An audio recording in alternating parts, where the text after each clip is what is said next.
Les tribulations sont des choses que nous ne pouvons pas toujours éviter dans la vie. Mais aujourd'hui, vous pouvez apprendre à les utiliser à votre avantage et en même temps pour édifier votre foi.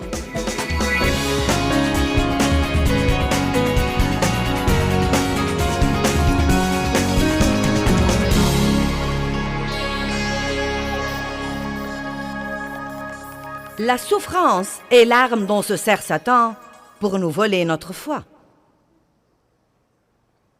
La souffrance est l'arme que Satan utilise contre nous. Et il adore quand nous ne nous occupons pas de nos corps, car il lui sera très facile de nous attaquer dans ce royaume physique et de nous flanquer toutes sortes de trucs et de maladies.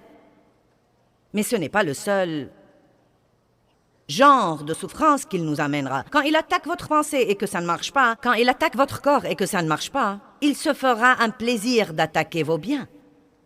Il essaiera de vous faire subir toutes sortes de pertes dans votre vie, tout ce qui pourra vous faire souffrir. J'ai dit ce matin à un ami, les gens ne vont pas trop aimer mon message aujourd'hui car je vais prêcher sur la souffrance. Mais vous devez écouter ce genre de message et vous devez comprendre la souffrance. Vous devez comprendre la place qu'elle aura dans votre vie et comment vous devez vous y prendre avec elle parce qu'elle pourrait vraiment vous améliorer et elle pourrait vous fortifier si vous comprenez que vous devez endurer et que vous ne devez pas tout éviter. Amen. Donc, Satan se propose de nous détruire par la souffrance. Il veut détruire notre foi, il veut nous voir renoncer. Il veut que nous croyions que Dieu n'est pas bon. Et Dieu permet à des choses de se produire, parfois pour une période de temps, pour travailler sur nos personnalités, mais nous ne le comprenons sûrement pas. Mais nous devons faire confiance au timing de Dieu et croire ce que dit la Bible dans 1 Pierre 4,12, comme quoi Dieu teste la qualité de notre foi en permettant à des choses que nous n'aimons pas et qui nous sont difficiles de se produire. Regardons 1 Pierre 4,12. Maintenant, ça va vraiment aider quelqu'un aujourd'hui. Beaucoup de personnes. Amen? Et vous êtes parmi ces personnes. Bien-aimés, ne soyez pas surpris et déconcertés par l'épreuve ardente qui est au milieu de vous pour tester votre qualité, comme s'il vous arrivait quelque chose d'étrange, quelque chose d'inhabituel ou quelque chose d'anormal. Il dit, ne croyez pas que c'est bizarre ou étrange d'endurer des choses. Cela arrive pour tester votre qualité. Qui traverse une période d'épreuve dans sa vie en ce moment? Bien.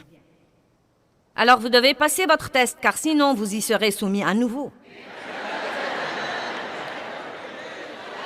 C'est une chose intéressante chez Dieu. Dans son école, on n'échoue jamais.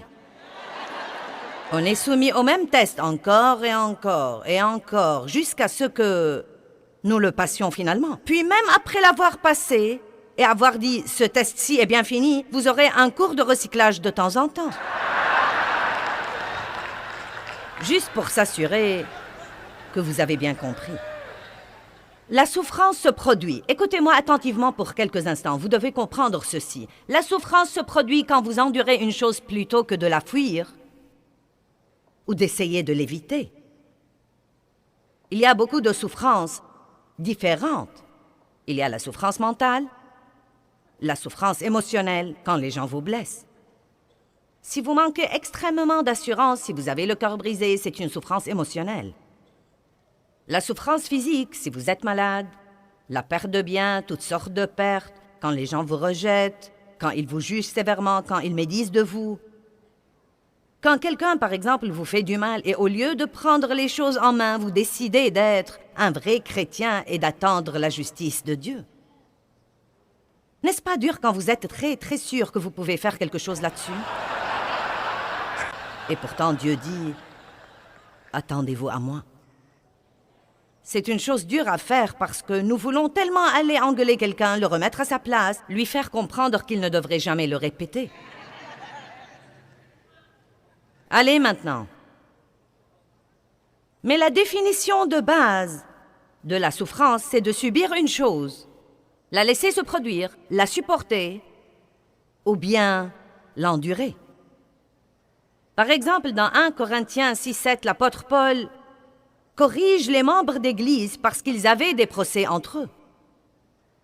Et il leur dit, vous feriez mieux de subir une injustice plutôt que d'avoir des procès.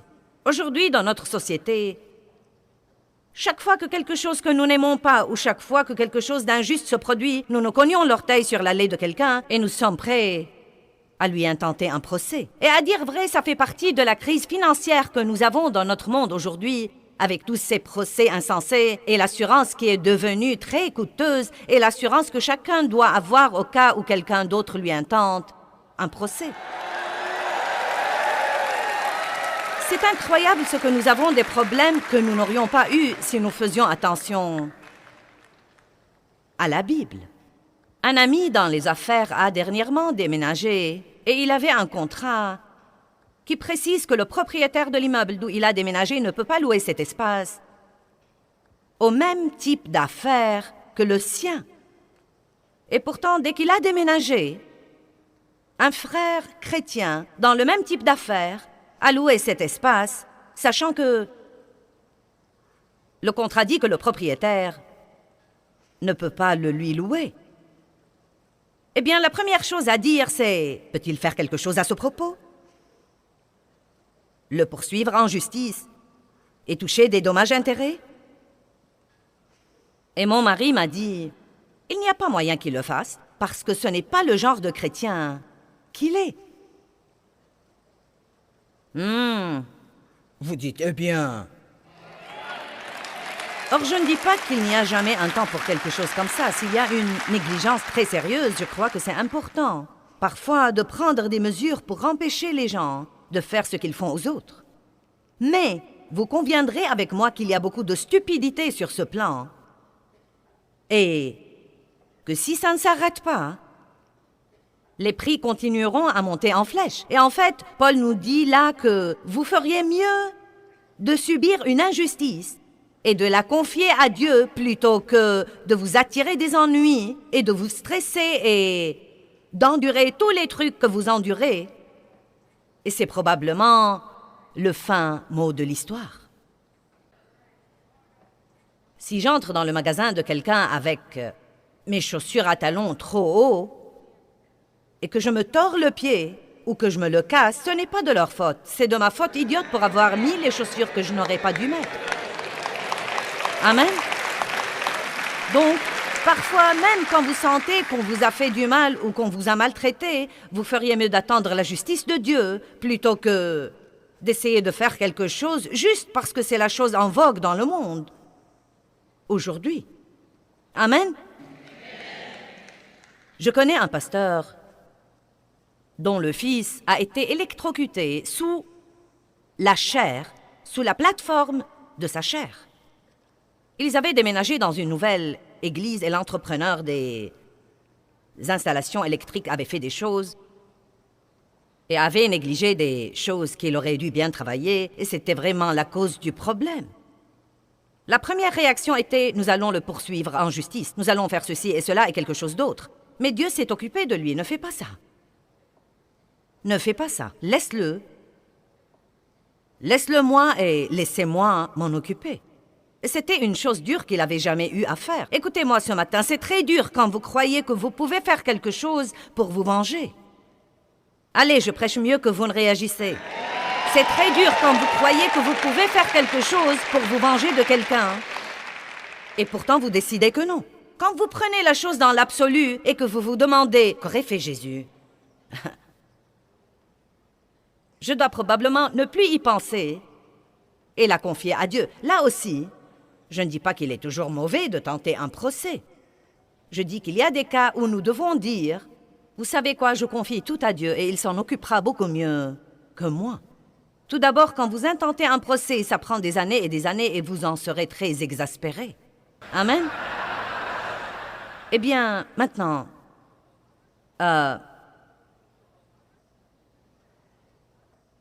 Paul parle des différentes sortes de souffrances qu'il a endurées. Regardons 2 Corinthiens chapitre 4, verset 8. Si vous allez faire quelque chose pour Dieu, vous souffrirez. Merci pour votre enthousiasme. 2 Corinthiens 4:8.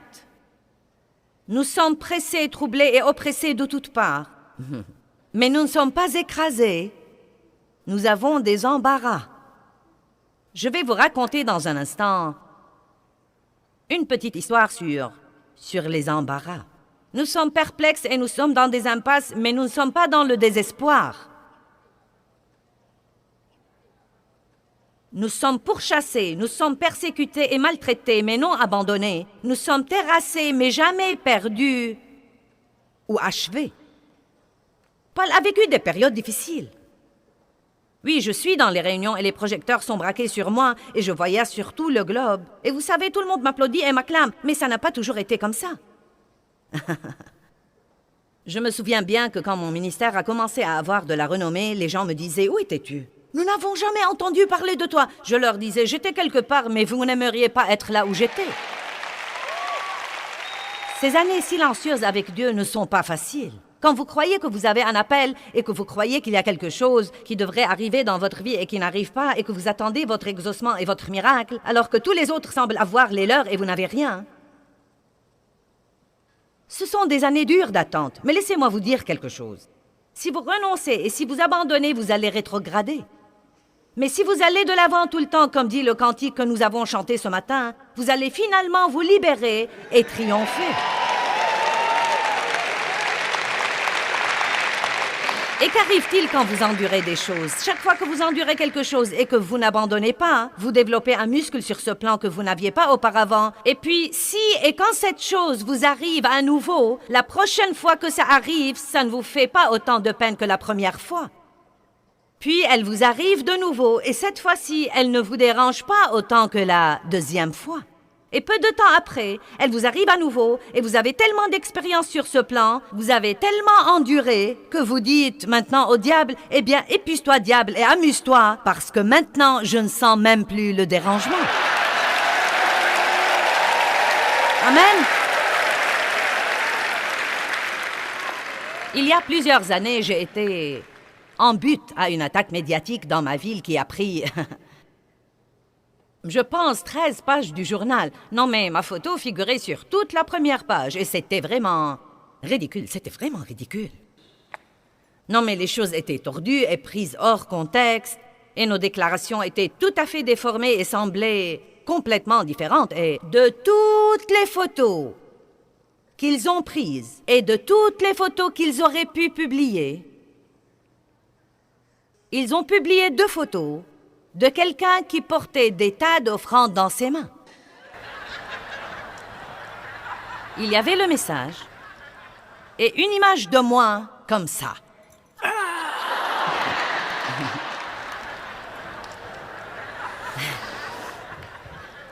Et pas seulement ça, les gens qui ont fait ça n'étaient pas honnêtes avec nous. Ils ont dit qu'ils voulaient faire une présentation sur nos travaux sociaux de proximité. Et nous leur avons fait confiance et ce n'était pas une bonne décision. Bref, je suis allée à Starbucks un jour pour prendre un café et me voilà. J'étais si embarrassée. C'était si blessant, c'était si douloureux pour moi et pour mes émotions. Oh mon Dieu! J'aurais voulu dire à ce moment-là, ça n'en vaut pas la peine. C'est injuste. Les gens vous jugent et vous critiquent et ils ne savent même rien sur vous. Ils sont jaloux de tout ce que vous avez et ils ne savent même pas ce que vous avez enduré. Vous savez, j'étais furieuse. Et non, mais pendant des jours et des jours, j'étais très vexée. Et nous avions là cette église dans les quartiers, déshéritée, et nous prenions les gens de la rue et nous les aidions. Nous avions des ex-prostituées. Elles étaient dans notre programme, nous les réhabilitions. Et elles sont venues à moi et elles m'ont dit « Écoutez, sœur, nous avons toujours des mœurs de la rue en nous. Veux-tu que nous allions leur parler? »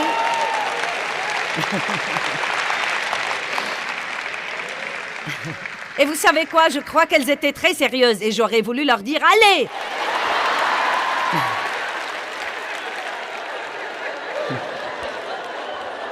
Mais j'ai dû dire « Non, nous allons... » Nous allons laisser Dieu seul s'en occuper. Et je priais Dieu. Oh Dieu, bénis-les.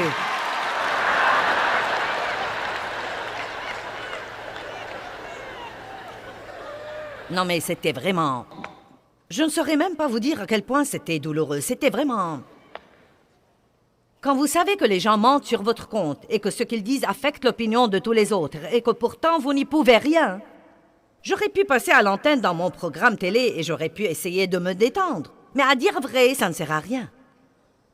Jésus n'a jamais essayé de se défendre. Il n'a jamais essayé de prouver son innocence. Et l'essentiel, c'est que les gens vont soit faire confiance à l'onction et faire confiance aux fruits. Vous les reconnaîtrez à leurs fruits et non pas aux journaux. Allez.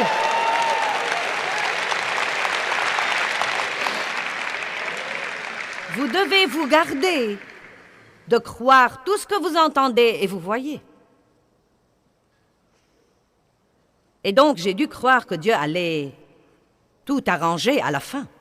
L'essentiel, c'est que ce qui est arrivé à long terme, ça a agrandi notre ministère car ça a éveillé la curiosité des gens. Non, mais vraiment. Non, mais il disait, eh bien, nous allons regarder cette femme cinglée et voir ce qu'elle fait. Et puis, peu de temps après, l'amour de Dieu et l'onction de Dieu les a touchés et notre ministère a vraiment grandi. L'Église grandit quand elle est persécutée. Quand vous êtes persécuté, vous grandissez. Mais cela ne veut pas dire que vous ne vous ressentez pas la douleur de ce que vous endurez. Vous m'entendez?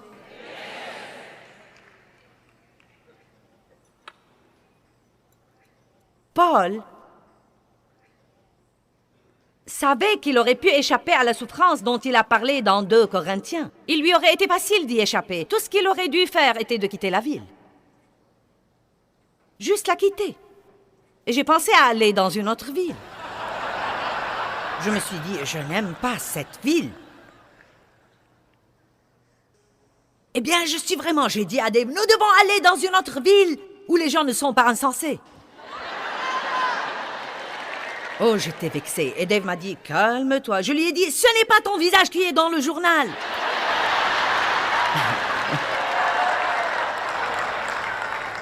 Il m'a dit, eh bien, tu es ma femme, et ça m'affecte. Je lui ai dit, mais ce n'est pas de toi qu'il parle. Oh, j'étais si vexée.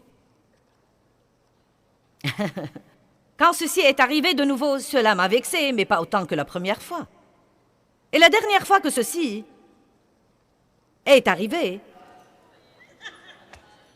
Épuise-toi, Satan. Les gens vont soit m'aimer et me faire confiance, soit non. Sinon, je suis assez vieille pour prendre ma retraite. C'est à eux de décider. Amen.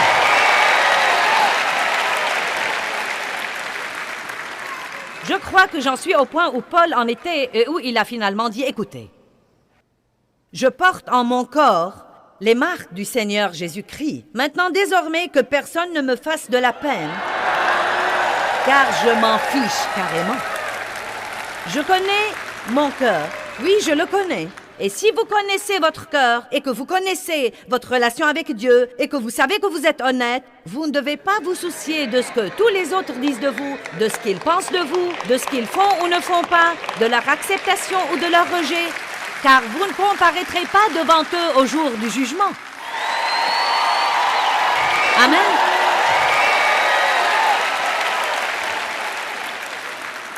Maintenant, écoutez-moi bien. La souffrance se produit quand vous restez là où vous ne voulez pas être par égard pour quelqu'un d'autre.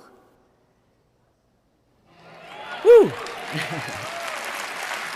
La souffrance se produit quand vous restez là où vous ne voulez pas être par égard pour quelqu'un d'autre. Paul est resté là par égard pour les gens qui avait besoin de son message. Il lui aurait été facile de partir. Il aurait pu éviter la souffrance, mais il a souffert pour que quelque chose prenne naissance en eux. Laissez-moi vous dire quelque chose. Tout ce qui naît dans la vie, quelqu'un doit souffrir pour lui donner naissance. Quelqu'un.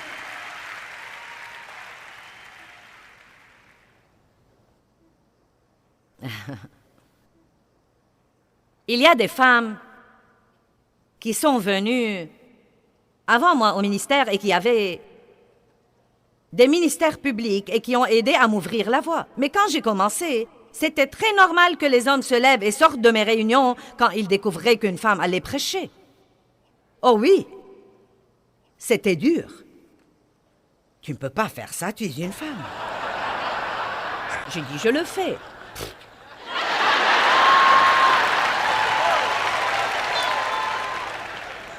Dieu ne savait-il pas quel genre de corps j'avais quand il m'a appelé?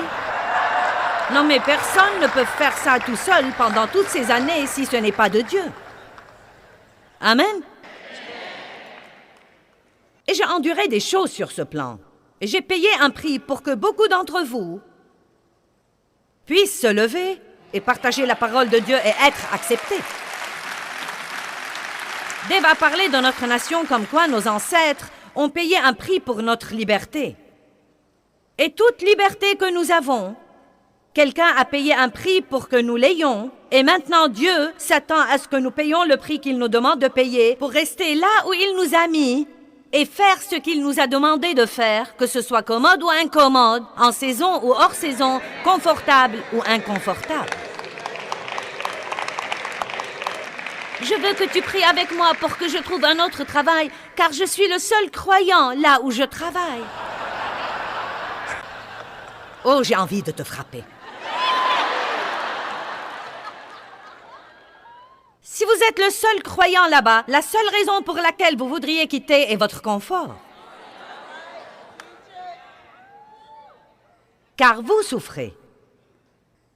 Nous sommes donc prêts à laisser les gens dans l'obscurité et aller en enfer, juste pour avoir quelqu'un qui nous aime avec qui déjeuner. Allez, je prêche bien.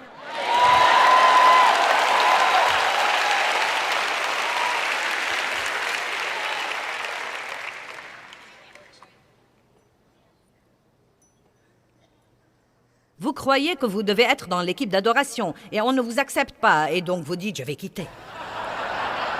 Pourquoi, mon vieux Nigo? Si vous quittez offensé, vous entrerez offensé dans une autre église et cela ne marchera pas non plus. Eh bien, gardez le silence, taisez-vous, attendez votre promotion de Dieu. Et s'il ne le fait pas, vous feriez mieux d'espérer que vous ne serez pas promu. Parce que si vous vous mettez quelque part, vous devez alors y rester. Amen. Il y a tant de versets. Dieu a fait comprendre à Paul combien il allait souffrir et il a accepté le travail. Wow! 2 Timothée dit que nous devons être prêts à subir des injustices et que pendant que nous les subissons, nous devons être gentils, pacifiques et patients. 2 Timothée chapitre 3, 12 dit « Tous ceux qui sont déterminés à vivre pieusement seront persécutés. » Quand vous décidez de faire le bien, le diable ne va pas dérouler le tapis rouge pour vous. Amen. Les gens que vous aimez peuvent venir contre vous. Parfois, certains de ceux qui viennent contre vous sont ceux qu'il vous est difficile de comprendre pourquoi ils ne seraient pas heureux pour vous. C'est comme... Mais je croyais que vous...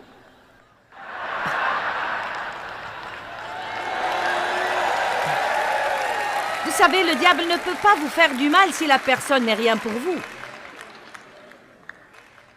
Ne vous fâchez pas contre eux et fâchez-vous contre le diable. Satan trouvera une faiblesse chez quelqu'un d'autre, même s'il vous aime, pour travailler par lui, sans même qu'il ne sache qu'il est inconsciemment utilisé. Notre lutte n'est pas contre la chair et le sang, mais contre les principautés, les autorités et les esprits méchants dans les lieux célestes. Amen. Combien d'entre vous sont mariés avec quelqu'un qui a une faiblesse, qui vous rend fou, et quand le diable a essayé tout le reste et qu'il essaye de vous irriter, votre conjoint commence à faire cette chose-là? Allez, il commence à faire cette chose-là qu'il n'a pas faite depuis une éternité, et vous vous dites « Oh Dieu, pas aujourd'hui !» N'est-ce pas la vérité?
Bon,